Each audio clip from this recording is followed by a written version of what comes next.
tema que nós estamos tratando aqui na igreja, irmãos? Sobre a oração. E nessa noite eu quero dar continuidade nesse tema. Nós temos buscado entendimento sobre a oração. Quanto mais eu tenho estudado a oração, parece que menos eu sei. E algo da parte de Deus está sendo liberado para nós nesses dias com relação a esse tema. Nós já entendemos que a oração é falar com Deus. Entendemos que a oração é um meio de comunhão, de relacionamento com esse ser tão especial. Entendemos que a oração, ela pode ir muito além de onde eu possa ir fisicamente. Nós temos entendido que a oração, ou por meio da oração, os céus se abrem. Temos entendido que em meio a esse ambiente de oração, do céu vem uma palavra de Deus. Temos entendido que nesse ambiente de oração, nós temos o poder para alcançar vidas, salvar, porque foi isso que Jesus fez. Vimos a importância que Jesus tem, ou deu, estando na terra como homem, a oração. Vimos que Moisés se tornou um grande intercessor, talvez um dos ícones da intercessão. Moisés, ele chega ao ápice do seu clamor e desespero diante de Deus e diz: olha Deus, se o Senhor for matar esse povo, risca o meu nome. Vimos que Paulo, da mesma maneira, lá em Romanos capítulo 9, por um amor profundo, ele diz: olha, eu desejaria ser amaldiçoado, a fim de que o meu povo fosse salvo, os meus compatriotas. Paulo utiliza uma expressão chamada anátema. A palavra anátema é a mesma palavra de maldito. Paulo não queria ser amaldiçoado, mas ele estava disposto a ser pendurado numa cruz. Porque a palavra anátema estava ligada à exposição que Jesus sofreu na cruz do Calvário. Só um maldito, só um amaldiçoado era pendurado na cruz. Mas Paulo entendia que se alguém morresse, outros poderiam viver. Se você decidir morrer em oração, se você decidir pagar um preço na oração, outras pessoas irão viver. E com esse entendimento nós vamos agora, o tema dessa noite é o padrão bíblico da oração. A Bíblia revela que as orações, elas existem características específicas para a oração.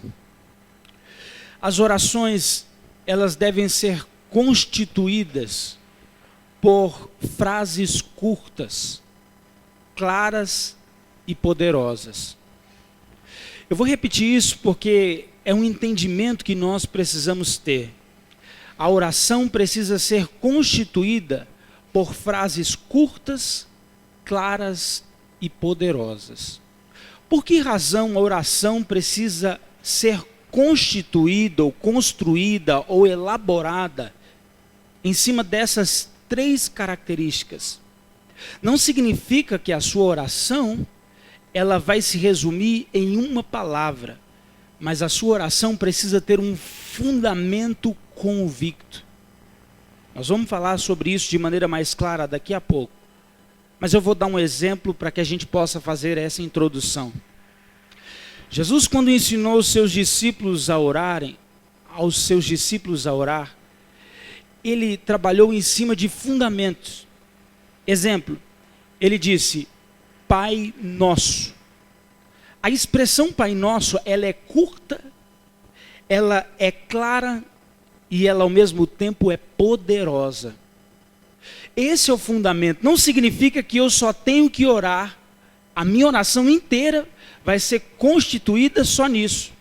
Pai Nosso. Mas toda a minha linha de argumentação, ela deve fluir desse fundamento.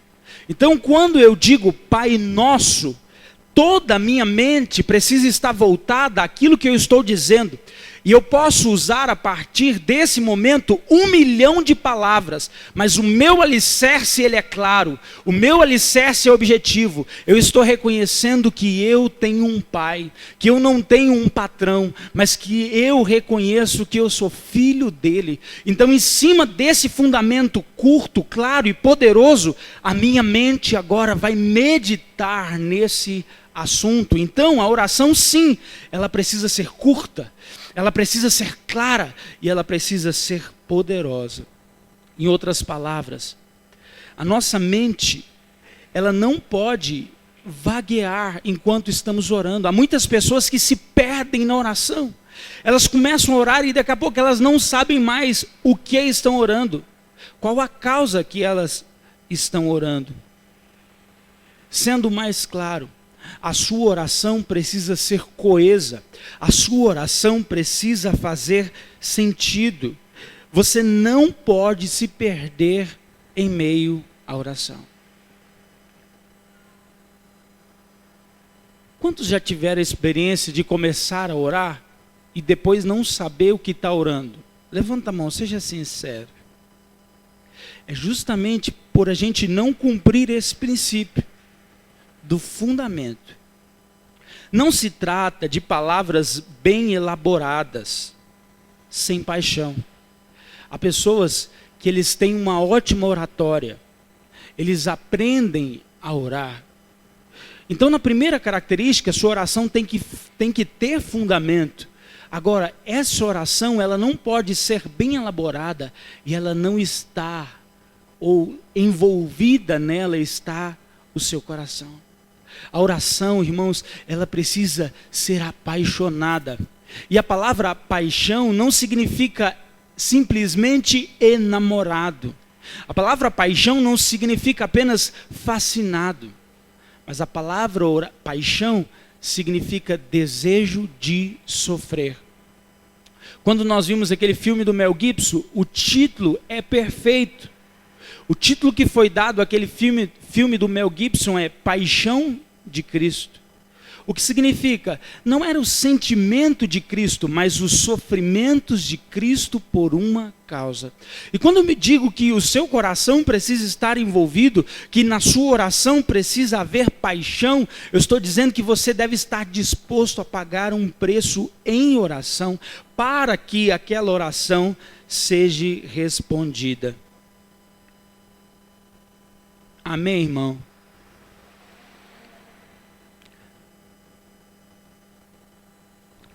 Com isso, eu chego ao entendimento que muitas pessoas diante de Deus, elas têm falhado nesse processo da comunhão, porque as suas motivações têm sido denunciadas por essas palavras frívolas, essas palavras frias, essas palavras descomprometidas.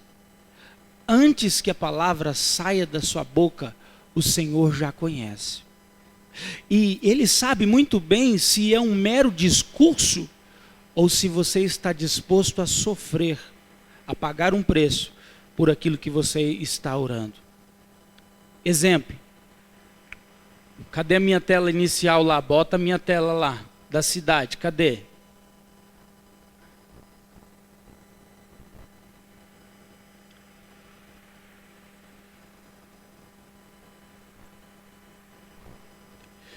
Então nós estamos orando por Sobradinho. E a nossa oração, ela tem um alvo. Iremos orar por 57 dias. O objetivo, ele está claro. Sobradinho, remida pelo Senhor. Então qual que é o nosso objetivo? É resgatar essa cidade. De que maneira? Por 57 dias intensos de oração.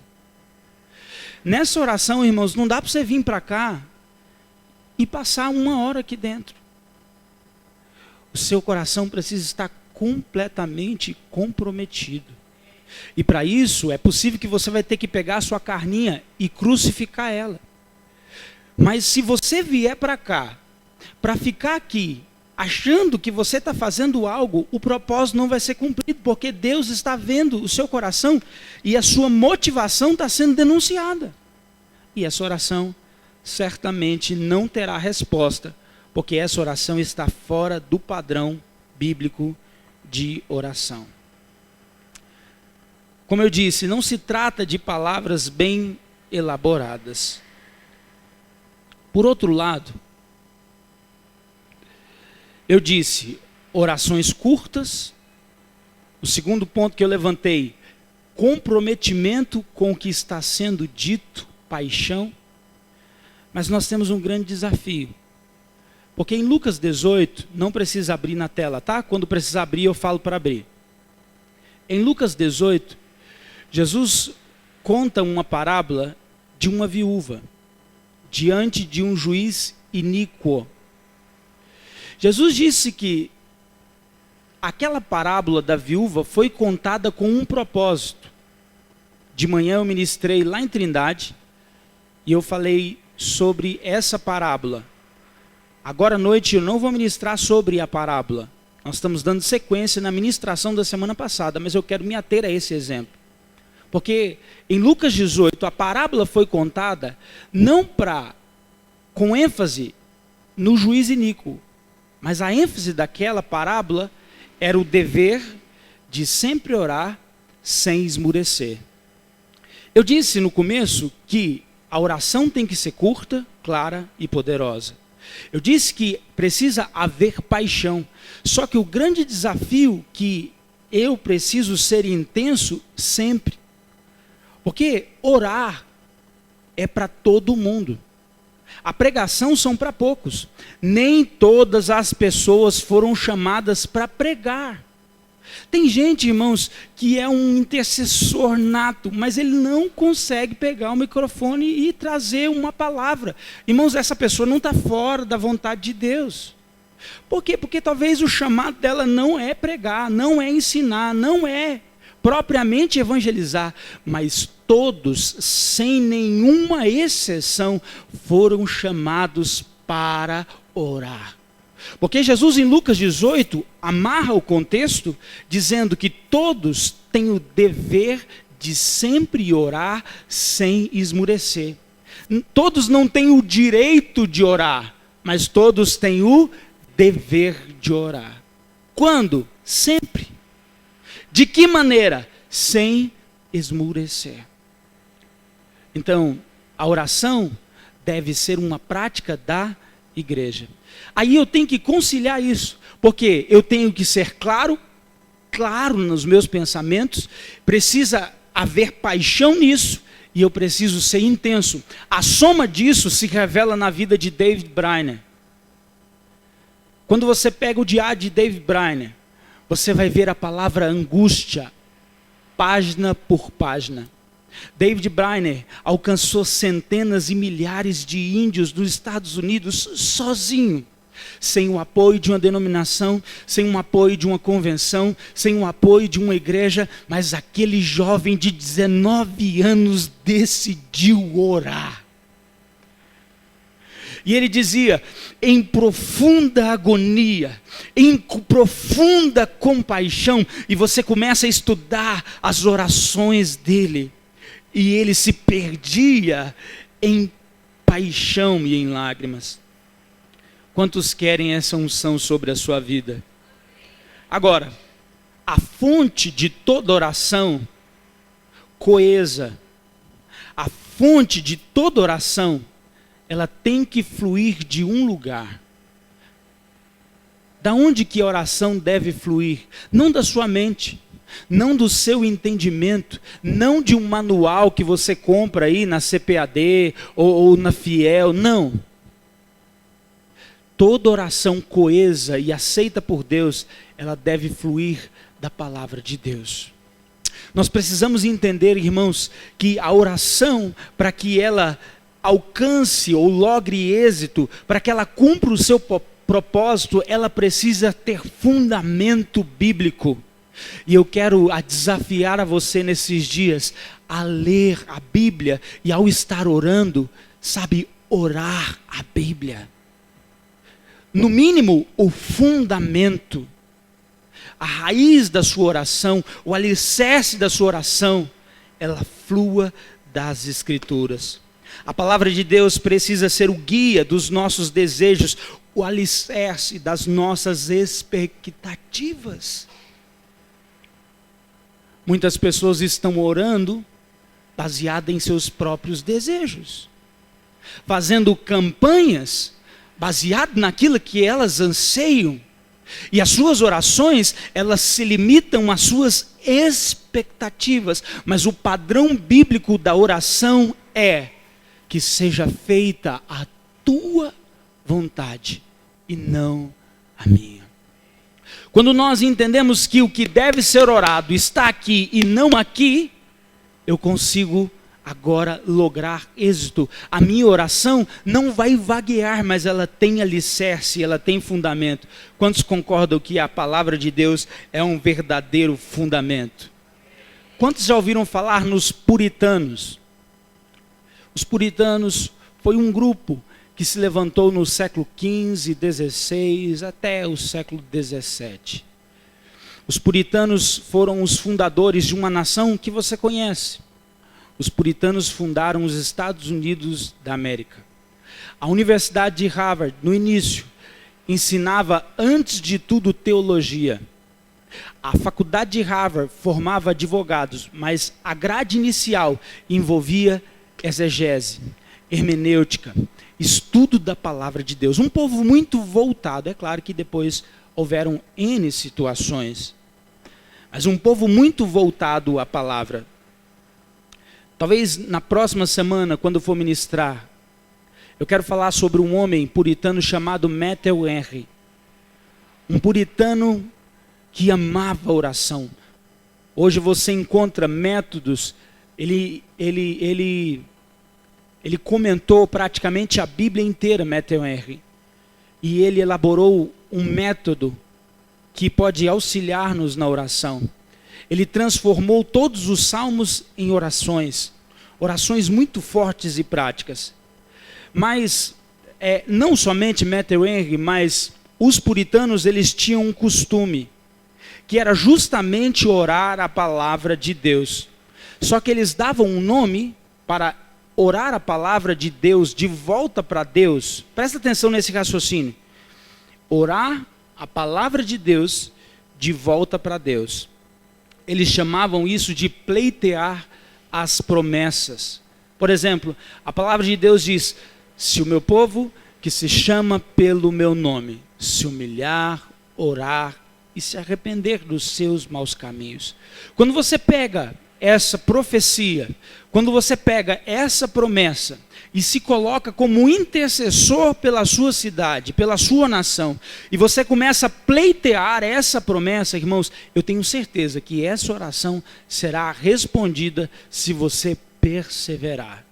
Então você se coloca e diz: Senhor, eu estou aqui como representante da minha nação. O Senhor prometeu de que se o povo se humilhasse, há um sangue que corre nas minhas veias. Eu sou cidadão brasileiro, a minha identidade, o meu CPF me identificam como cidadão nessa nação. E agora, como representante, como substituto, eu dobro os meus joelhos diante do Senhor e eu me humilho, eu me arrependo, eu me prostro, eu oro. Sara a nossa terra, sara a nossa nação. Era isso que os puritanos faziam, eles pleiteavam as promessas de Deus. Cuidado, não é errado usarmos outras palavras, a fim de romper a formalidade. Por exemplo, se eu pego um salmo e eu começo a ler o salmo, eu não preciso orar somente aquele salmo, mas a ideia de orar a oração é ter o fundamento bíblico, e a partir daí eu posso ter a liberdade de que os meus argumentos, eles fluam de um único lugar, de uma única promessa. Por quê? Se eu for orar só a Bíblia, eu corro o risco de ficar um negócio formal. Quem está me entendendo? Já está escrito. Então, por exemplo, vamos pegar uma oração aqui rápida. Colossenses, abre rapidinho, abre na tela, que é melhor. Vamos olhar na tela. Colossenses capítulo 1, se eu não me engano é o verso 9. Paulo faz uma oração aos colossenses, aos irmãos de Colossenses. E talvez é uma das orações mais poderosas do Novo Testamento. Colossenses 1:9. Olha o que Paulo diz. Por esta razão nós também, desde o dia em que ouvimos, não cessamos de quê, irmãos? Por quem? Agora, olha a oração. E de pedir que sejais cheios de conhecimento da vontade. Então eu tenho um alicerce. Eu tenho um fundamento, eu tenho uma raiz. Eu vou orar pela Viviane. Então, agora, eu vou me dedicar a dizer... A minha oração pela Viviane é que ela seja cheia do conhecimento da vontade do Senhor. Se eu disser só isso, é bíblico. Mas a partir daqui, Senhor, que ela renuncie isso, que ela renuncie aquilo, que ela entenda a sua vontade. Quantos estão me entendendo? Depois que os meus argumentos, em cima desse fundamento do conhecimento da vontade de Deus, encerram, eu continuo pleiteando a promessa, dizendo, em toda sabedoria, inteligência espiritual. Senhor, que os olhos espirituais dela sejam abertos, que a autoridade espiritual... Quantos estão me entendendo? Continua, abre mais uma tela. Para que possais andar dignamente diante do Senhor. Pai, que ela seja uma boa mãe, que ela seja uma boa esposa, que ela seja uma boa profissional, que na escola onde ela trabalha, Senhor, todos vejam a luz de Cristo, que a luz do Senhor se manifeste, o fundamento, a clareza, o propósito, o objetivo. Eu estou pleiteando essa promessa, e eu estou usando as minhas palavras a fim de não deixar engessado, a fim de romper o formalismo, só que o fundamento é a Escritura, agradando em tudo, Senhor, que ela dê fruto em toda boa obra, que tudo que ela fizer, Senhor, possa prosperar, Senhor, que o trabalho das mãos... Quem está me entendendo? Então, diga comigo, não é errado usar outras expressões, mas o fundamento é quem? Nós vamos treinar isso, amém, irmão? Quantos vão exercitar isso essa semana? Pega a Bíblia. Para de chegar, oh meu Deus, abençoa, toma, toma, toma, toma, toma, leva, leva, leva. Não, pega um texto bíblico e vai meditando naquele texto. E vai pleiteando as promessas. Vai orando a Bíblia de volta para Deus. Amém, irmão? Se você entendeu, dá um glória a Deus aí. Por que nós devemos fazer isso? É simples. Por que, Rafael, nós devemos fazer isso?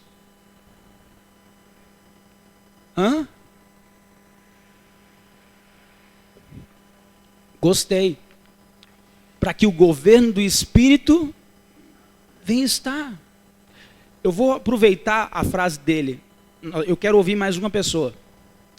Há um alinhamento da minha alma, dos meus desejos, é o que o Rafael está tentando dizer. Um alinhamento da vontade de Deus aqui dentro.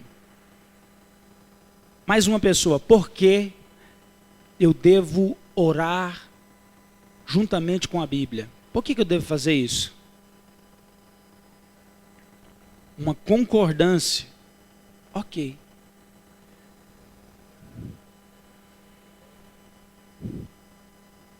Muito bem. Como? Uma sabedoria de Deus, concordo, está escrito aqui, presta atenção. Eu acho que às vezes eu sou muito mais simples do que vocês. É porque essa oração não vai dar errado. Essa oração é um míssil lançado com o alvo certo.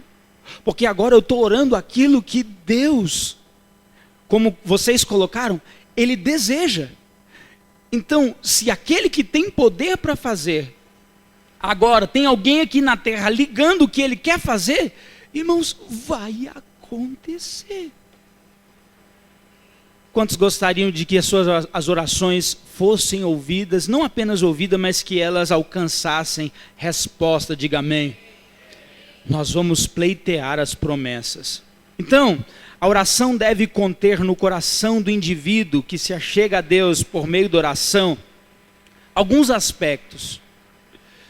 Às vezes, na tentativa da gente ser prático, e por isso que você sempre vai ver eu indo para um lado e indo para o outro. Você sempre vai ver me trazer moderação naquilo que eu falo, a fim de que a gente tenha equilíbrio.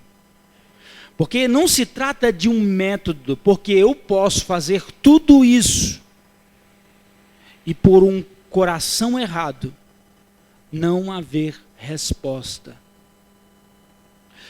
Então, no coração de quem entendeu esse processo, deve haver devoção. O coração é um temor. Quando você entrar no seu quarto e fechar a porta, saiba que você tem uma audiência marcada com o juiz, com o rei, com o Senhor do universo.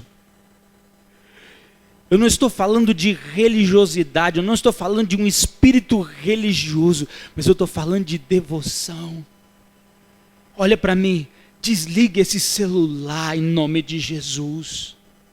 Tem gente que vai orar e deixa o WhatsApp. Aí o WhatsApp está lá, ele está orando, oh meu Deus, trim! Aí ele para de orar, irmãos, ele para de orar.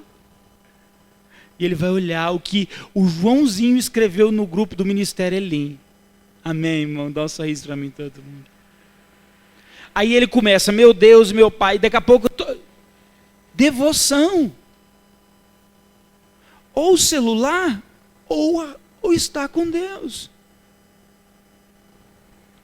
Segunda coisa, deve haver intenção. Não apenas uma devoção, mas uma intenção. Lá atrás eu disse que você deve colocar o seu coração na oração. Você tem que ter intenção naquilo que você está fazendo, certeza, fé, convicção. Você está orando não porque você acha que pode acontecer, mas você tem que ter convicção, você tem que ter intenção. Senhor, eu quero que Sobradinho seja alcançado, eu quero ver essa cidade, é intenção mesmo, irmão. Nós não estamos passando tempo aqui, não é mais uma atividade. Você tem intenção que Sobradinho seja alcançado para Jesus? Mais uma coisa, aplicação. Aplicação da sua mente.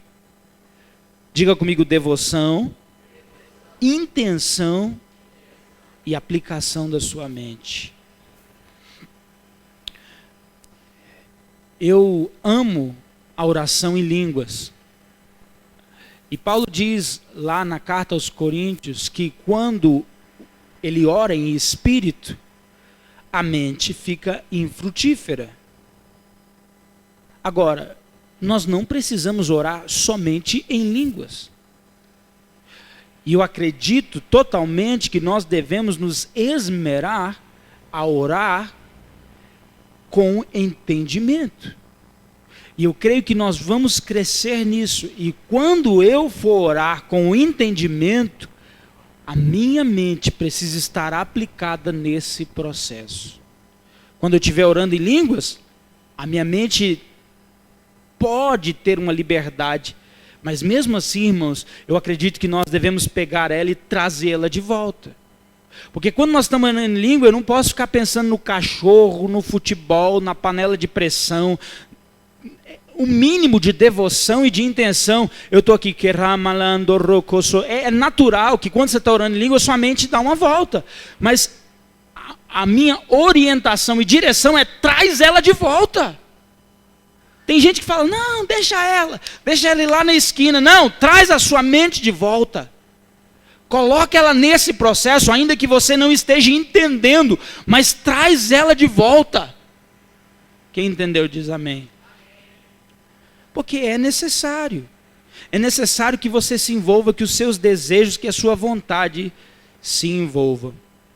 Agora, algo interessante que eu gostaria de observar, e que poucas pessoas talvez se atentaram, é que os evangelhos, eles apresentam o Pai Nosso duas vezes. A menção sobre a oração do Pai Nosso, ela está no Evangelho de Mateus, capítulo 6, e ela está no Evangelho de Lucas, capítulo 11.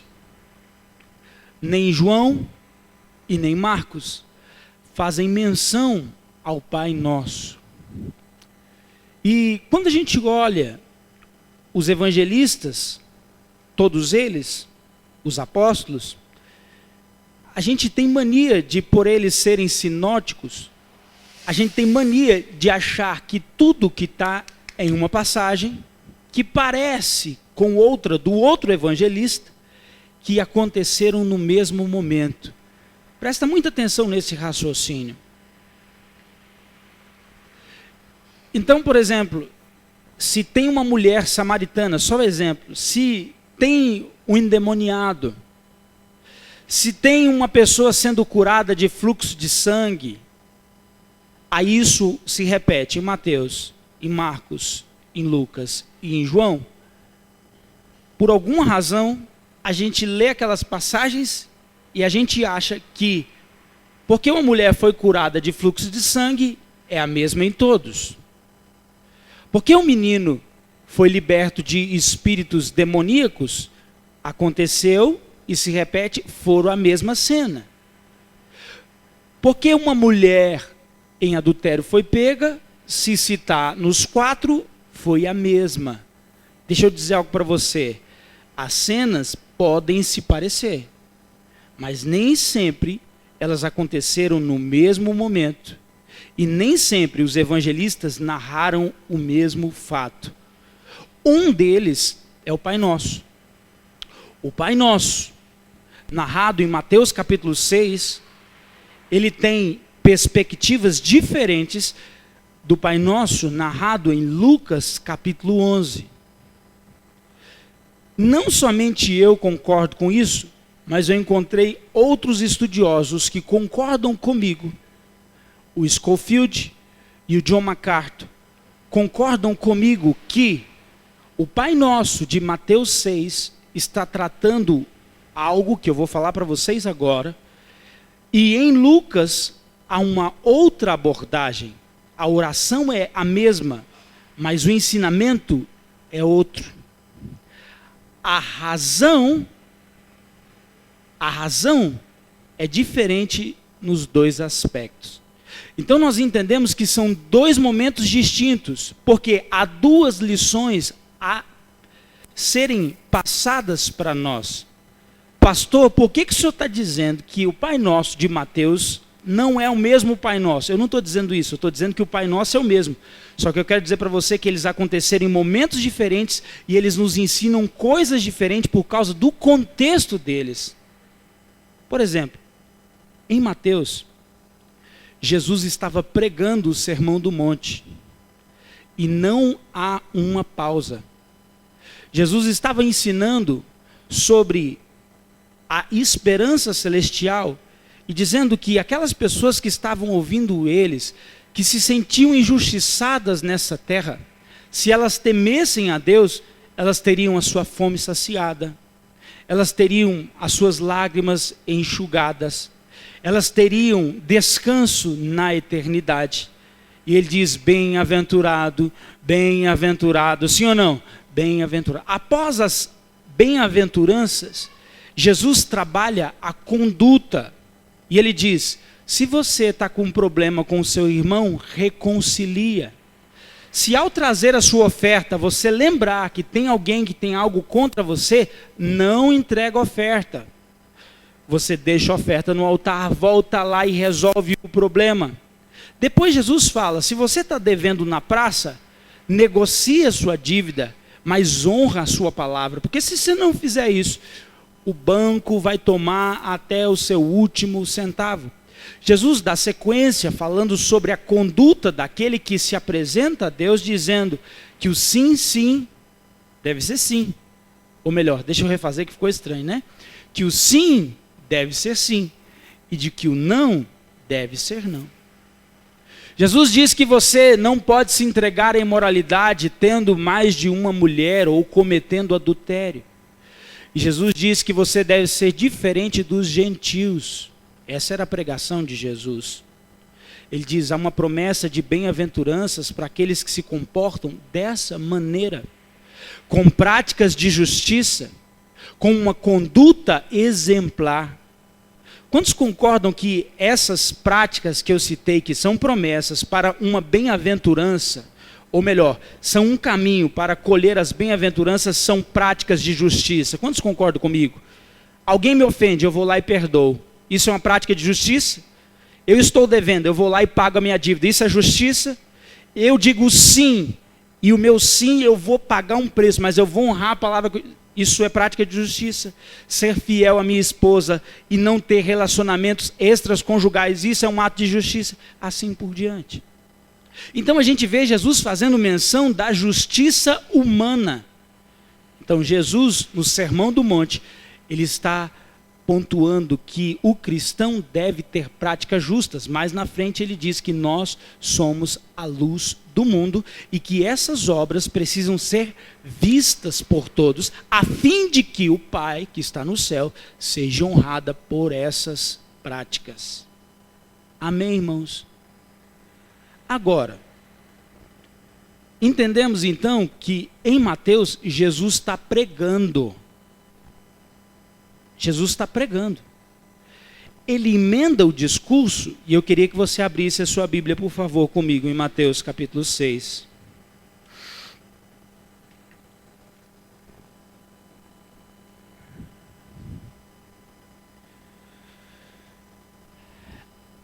Mateus capítulo 6.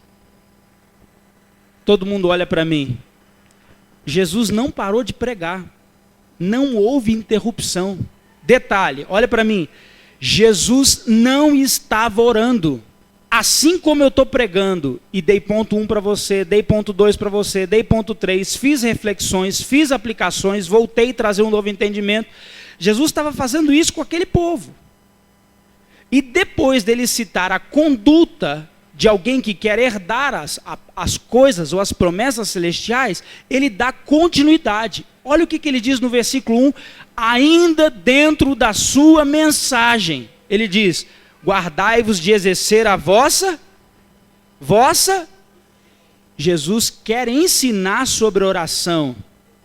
Ele está dizendo o seguinte, olha para mim, se você não for justo, a sua oração não vai ser ouvida, porque a sua oração não vai ser coesa com o que você está orando. Como que eu oro por justiça se eu sou um injusto? Como eu oro para remir uma cidade se eu sou um idólatra? Como eu oro pela salvação da cidade se eu estou perdido em meu egoísmo? Como eu digo liga e desliga se o meu sim não é sim e se o meu não não é não? Qual o poder e autoridade espiritual que você tem se você é um mentiroso? Esse era o ensino de Jesus. Vocês querem ter autoridade espiritual? Então se comportem como tal. Então, quando ele agora vai fazendo uma conexão da prática da justiça com oração, ele traz um alerta. E ele diz, guardai-vos da vossa justiça. Porque, irmãos, o ensino que Jesus está trazendo é, ainda que você seja um homem bom, diante de Deus, isso não representa nada. Olha para mim, você não tem crédito com Deus. Eu já vi muito pregador pentecostal falar bobeira. Ele começa o culto dizendo, Senhor, se tenho crédito contigo. Deixa eu dizer uma coisa para você, você não tem crédito com Ele, você é um vil pecador que depende da graça de Deus. Ao você dobrar os seus joelhos, ao você entrar na presença do Todo-Poderoso, você está se deparando com a pessoa mais pura, com a pessoa mais santa, com a pessoa mais nobre, com a pessoa mais elevada que você possa imaginar. E o homem, ao entrar na oração, não pode se equiparar a essa pessoa. Alguém está me entendendo? Então Jesus não para. Agora, a fim de que você entenda, e Lucas vai ser na próxima semana, na outra ministração. Mas para você entender que são dois momentos distintos, abre Lucas 11.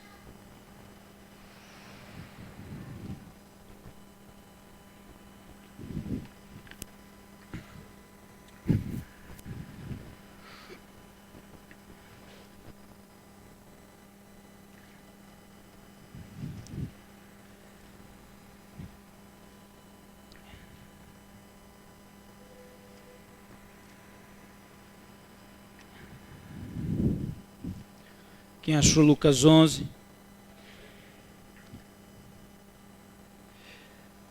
Olha para você ver.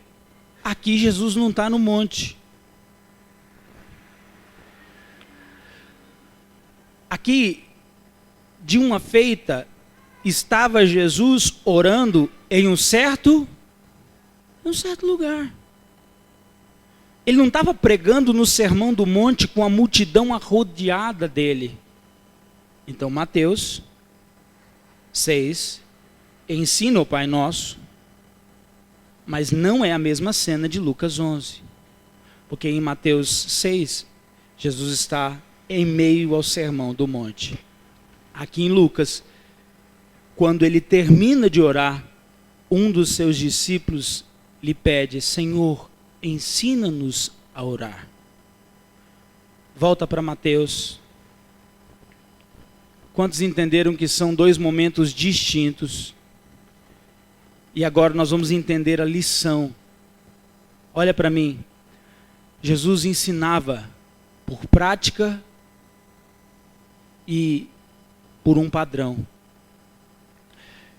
Jesus não era um mestre que apenas ensinava sabedoria, mas aquilo que ele ensinava, ele vivia.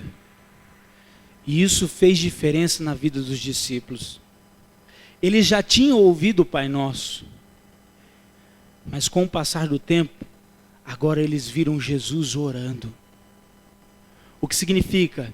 Jesus, ele tinha estabelecido um padrão, mas a perseverança naquele padrão levaram os discípulos a um profundo constrangimento, ao ponto deles dizerem: Jesus, aquilo que o Senhor disse lá no sermão, o Senhor continua praticando.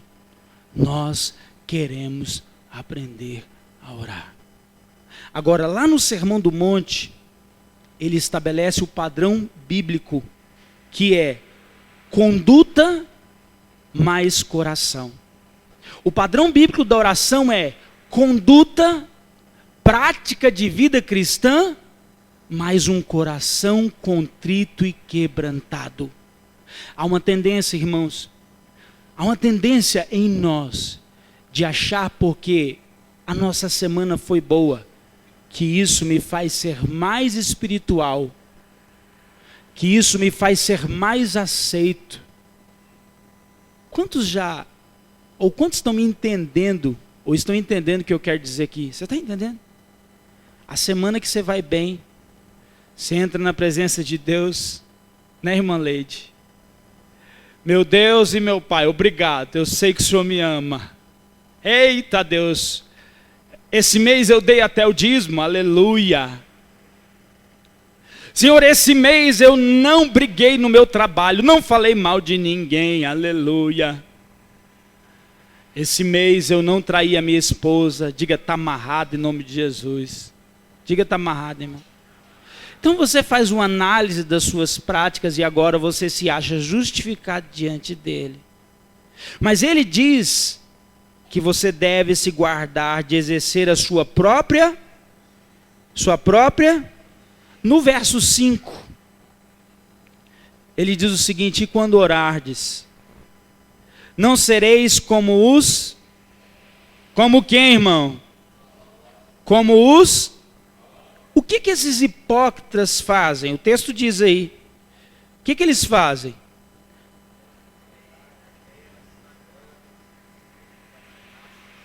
Eles gostam de orar em pé nas sinagogas e nas ruas, a fim de serem glorificados pelos homens.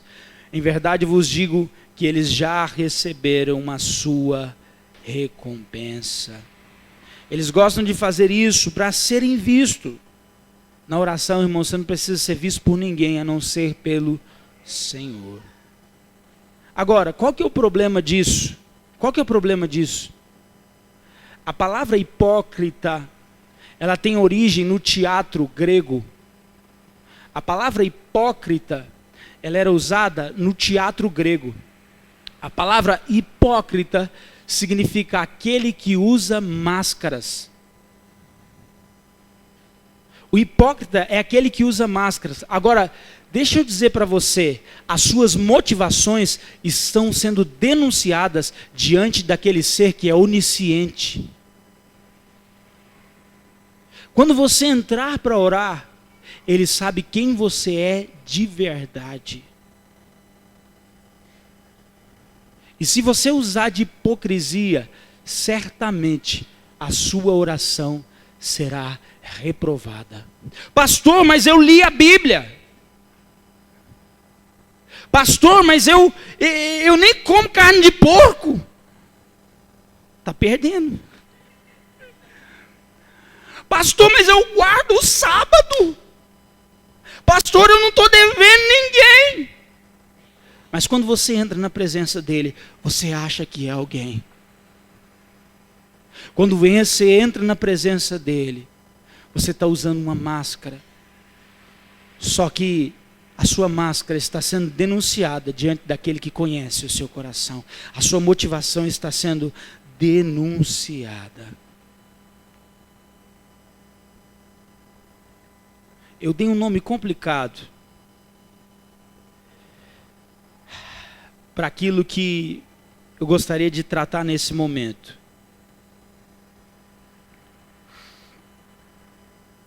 O entendimento é simples, mas o nome é complicado.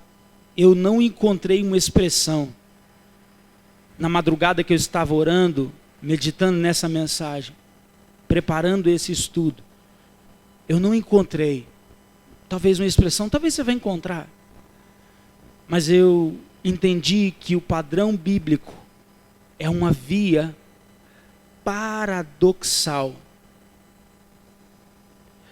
A oração é uma via paradoxal.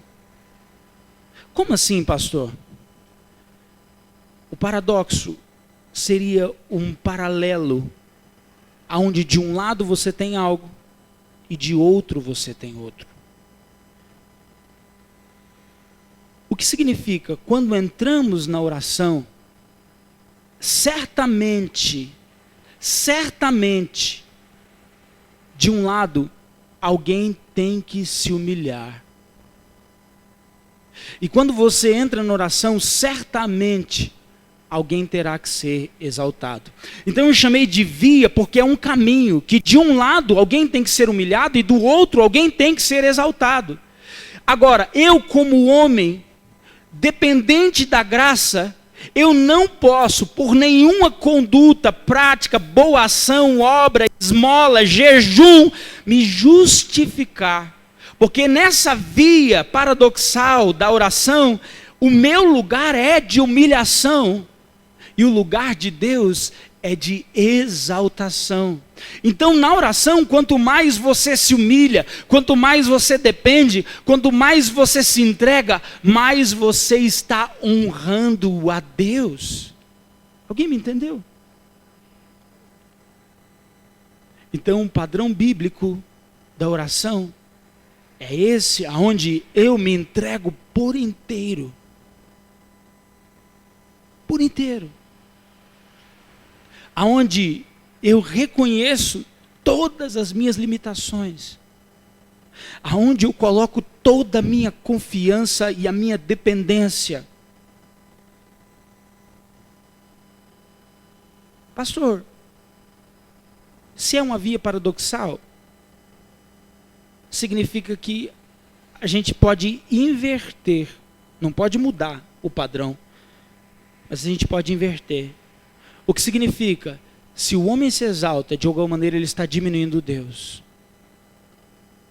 Se em algum momento você se acha bom, aceito, aprovado, você está desmerecendo a justiça eterna de Deus.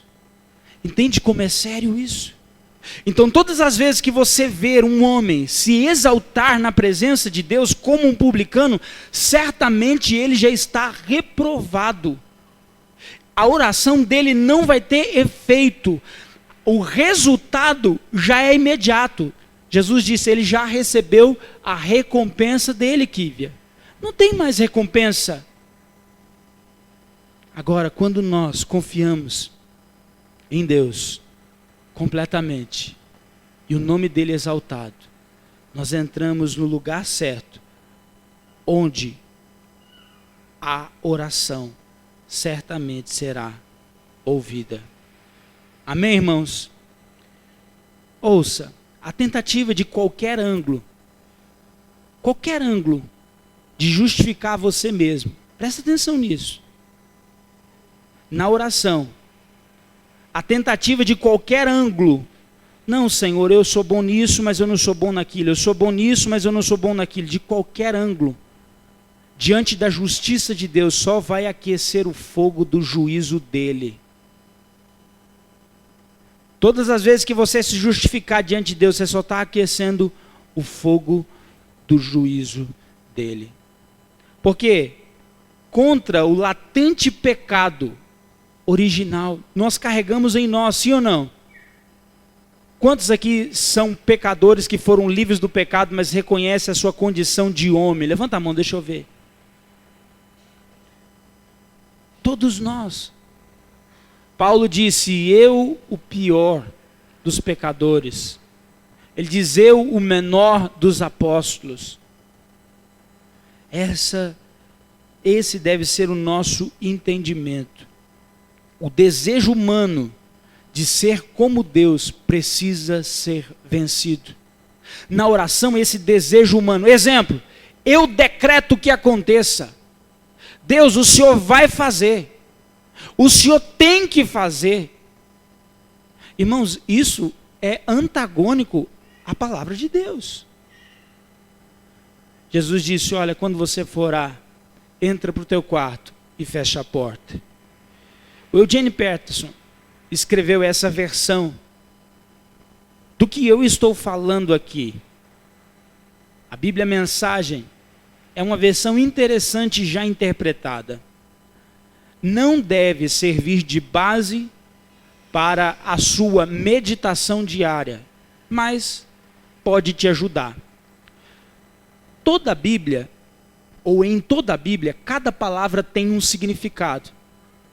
Então, quando eu vou traduzir a Bíblia, o tradutor, ele tem a liberdade de pegar a palavra e de juntar as palavras sem corromper o significado. Nós temos a revista atualizada, nós temos a corrigida fiel, nós temos a NVI, nós temos a Viva, que o pastor Ed usou hoje no momento da oferta, nós temos a NTLH, nós temos a King James, nós temos muitas versões. Aqui, o Eugene Peterson, talvez pelo público muito jovem que ele atua, ele resolveu no próprio texto parafrasear. No próprio texto, trazer a explicação. Então, essa Bíblia é a Bíblia pregada. É a Bíblia parafraseada. Por isso que eu disse que não deve fazer parte da sua devocional diária. Muitos textos são interessantes. Vamos checar Mateus capítulo 6. Olha aqui.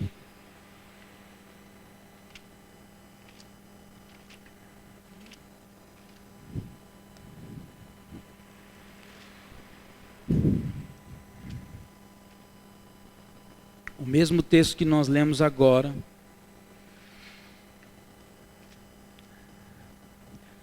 A respeito da oração, olha como ficou essa versão. E quando forem à presença de Deus, ao invés de orar, ele diz quando você for à presença de Deus. Então a gente entende que ele não está fugindo do contexto, sim ou não? Olha o que a revista atualizada diz. E quando orardes, aqui ele diz, quando você for à presença de... A oração é uma comunicação, é uma conversa, é uma audiência com a pessoa de Deus. Então, Eugene Peterson diz o seguinte: e quando forem à presença de Deus, também não façam disso uma produção teatral. Lembra que Jesus disse hipócrita? Aqui ele já parafraseia e diz: não façam disso uma produção teatral. Essa gente que faz da oração um show está buscando o estrelato. Vocês acham que Deus está num camarote apreciando esse espetáculo? É assim que eu quero que vocês façam. Encontrem um lugar tranquilo e isolado, de modo que não sejam tentados a interpretar diante de Deus. Apenas fiquem lá, tão simplesmente e honestamente o quanto conseguirem. Desse modo, o centro da atenção será Deus e não vocês. E vocês começarão a perceber a sua infinita graça. Na oração, quando nos entregamos na presença de Deus, irmãos, é um lugar onde nós começamos a experimentar da graça dele. É onde a gente entende que qualquer justificativa minha só aquece o fogo dele, mas que a minha humilhação, a minha entrega, a minha fé nele me fazem ter comunhão íntima e profunda com ele. Resumindo, o homem exaltado, teremos um Deus humilhado. O homem humilhado, teremos um Deus exaltado. Conclui-se que o homem exaltado, um Deus humilhado, a resposta não virá e o juízo virá sobre você. Olha para o seu irmão e diga para ele: você não tem crédito com Deus.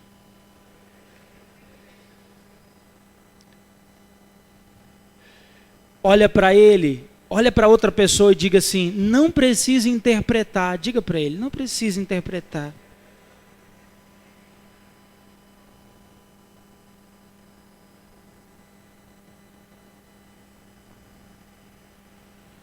Quem entendeu diz amém. Então, no padrão bíblico da oração, essa oração precisa ter fundamento.